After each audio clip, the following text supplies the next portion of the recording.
The next question. I have a doubt about Madhiy, that the prostatic fluid, is this pure or impure? The question posed is that is Madhiy pure or impure? Is it najis or is it tahir? First, let me tell you that there is a difference between Maniy and Madhiy. Maniy is the semen which contains the sperm which is responsible for the birth of the child, and Madhiy is a urethral fluid. Both are different. Maniy is normally, it is jelly-like and white and greyish in color, whereas Madhiy, it is sticky. Maniy is normally associated when it is ejected, there is a feeling of pleasure followed by a feeling of exhaustion. Furthermore, it smells similar to palm tree pollen. And third is it is ejaculated in spurts. So there are mainly three ways of identifying Maniy, that it is jelly-like, white and greyish in color.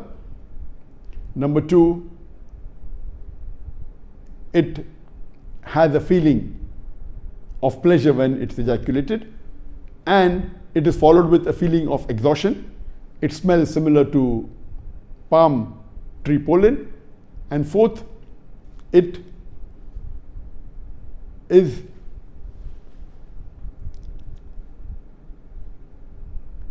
ejaculated in spurts. If any of these three things are not there, then it is considered to be a Madhiy, that's the urethral fluid. It doesn't come out in spurts. It's not associated with a feeling of pleasure.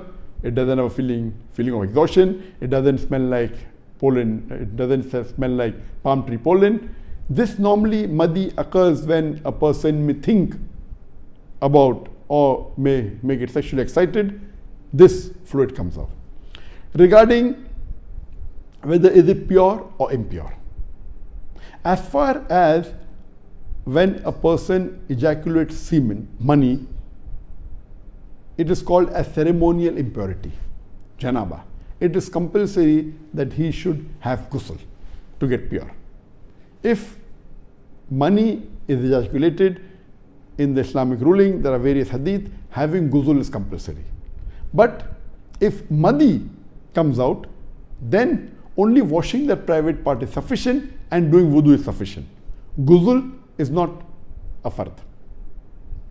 So in Maniy, when it's ejaculated, it is a ceremonial impurity, it is janaba, whether it is because of a sexual intercourse, whether intimate relationship with your husband and wife, or whether it be voluntary otherwise.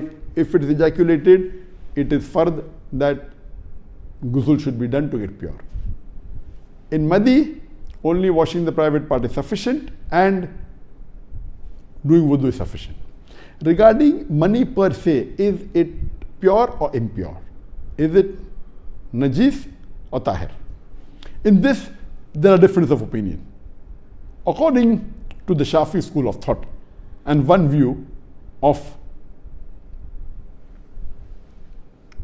Imam Ahmad ibn Hanbal, Maniy per se is pure.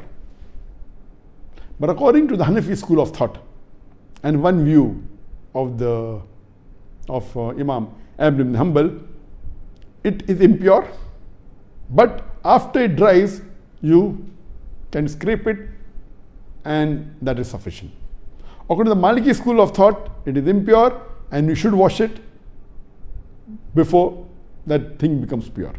The difference of opinion.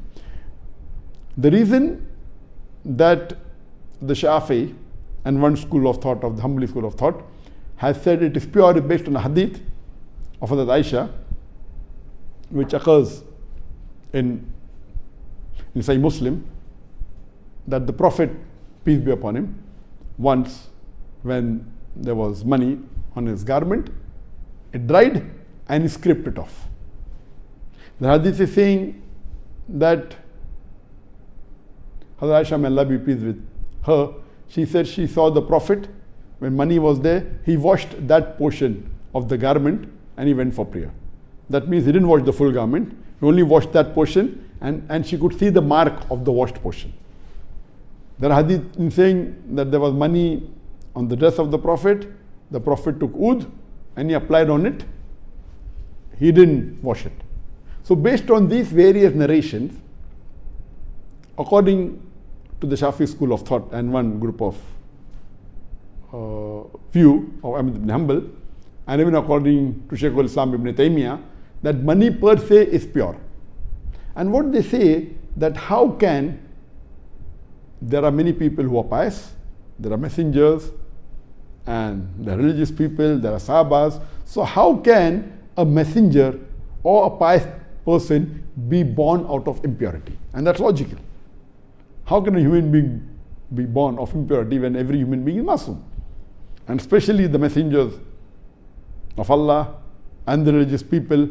So I personally also agree with the group of the first scholar that Maniy per se is pure.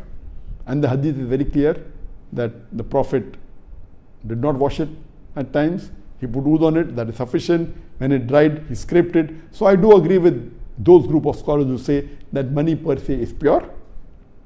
But yet, there are some scholars and some fuqahas who say that it is not pure. As far as Madhiy is concerned, there are hadith indicating that Madhiy is najis. That's the reason the person himself should wash that part and do wudu. But there is a hadith saying that one of the sahabas, he told the Prophet that he used to do ghusl very often because he had this problem and Madhiy used to come very often. So the Prophet said, no need of doing ghusl, only wash that part and do wudu. And he asked, what about my clothes? He said, no need of washing the clothes, only take a handful of water and sprinkle on that part where there is Madhiy. So if you want to make your garment pure, only taking a handful of water and sprinkling on that part is sufficient. No need of washing the full garment, that is sufficient. But Madhiy per se is najis, it is impure. Hope that answers the question.